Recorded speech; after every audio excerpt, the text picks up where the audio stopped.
ડીસાના પારક ભુવન ખાતે જલારામ યુવા સંગઠનની બેઠક યોજાઈ હતી। નવી કારોબારીની કરાઈ હતી રચના। સમગ્ર ગુજરાતમાં રઘુવંશી લોહાણા સમાજનું મજબૂત સંગઠન એટલે કે જલારામ યુવા સંગઠન ડીસા શહેરમાં છેલ્લા 15 વર્ષથી રઘુવંશી લોહાણા સમાજ માટે અનેક સેવાકીય કાર્ય કરી મજબૂત સંગઠન તૈયાર કરવામાં આવ્યું છે।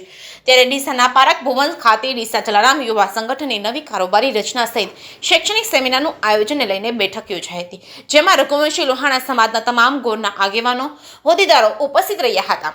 જેમાં જલારામ યુવક સંગઠનની નવી કારોબારીની રચના કરાઈ હતી। ડીસાના જલારામ યુવા સંગઠનના નવીન પ્રમુખ તરીકે શિક્ષિત આગેવાન નરેન્દ્રભાઈ ઠક્કર, મંત્રી તરીકે ધવલભાઈ ઠક્કર, ખજાનચી તરીકે સચિનભાઈ ઠક્કર સહિત ઉપપ્રમુખ તરીકે રવિભાઈ ઠક્કર, મિનરલ વોટરના જોબન પુત્રા અને ઉપપ્રમુખ તરીકે રમેશભાઈ ગુલબાણીની સર્વાનુમતે નિમણૂક કરવામાં આવી છે। જલારામ યુવા સંગઠનના તત્કાલીન પ્રમુખ નિલેશભાઈ ઠક્કરે તેમના કાર્યકાળ દરમિયાન કરેલ સેવાકીય કાર્યની રૂપરેખા રજૂ કરીને નવી કારોબારી ટીમની સહકાર સાથે સમગ્ર રઘુવંશી લોહાણા સમાજને સહકાર આપવા માટે વિનંતી કરવામાં આવી છે। JKS ગુજરાતી સાથે ભરત ઠક્કર, ડીસા। ઓકે, સૌને જય જલારામ। આજે શ્રી ડીસા જલારામ યુવા સંગઠનની એક નવીન કારોબારીની રચના થઈ છે। એમાં પ્રમુખ તરીકેની જવાબદારી એક વ્યવસ્થાના ભાગરૂપે મને સોંપવામાં આવી છે।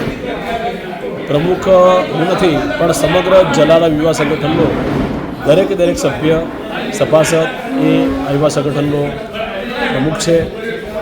દરેક મિત્ર સાથે રહી અને યુવા સંગઠનના અત્યાર સુધી જે મજબૂત કામો થયા છે, મજબૂત પાયો નાખી અને અત્યારે આ સંગઠનને મજબૂત સ્ટેજ ઉપર લાવ્યું છે, એ જ સંગઠનને વધારે સારા કાર્યક્રમો દ્વારા થઈ રહેલા કાર્યોને આગળ ધપાવશું અને આ સંગઠનને મજબૂત કરશું।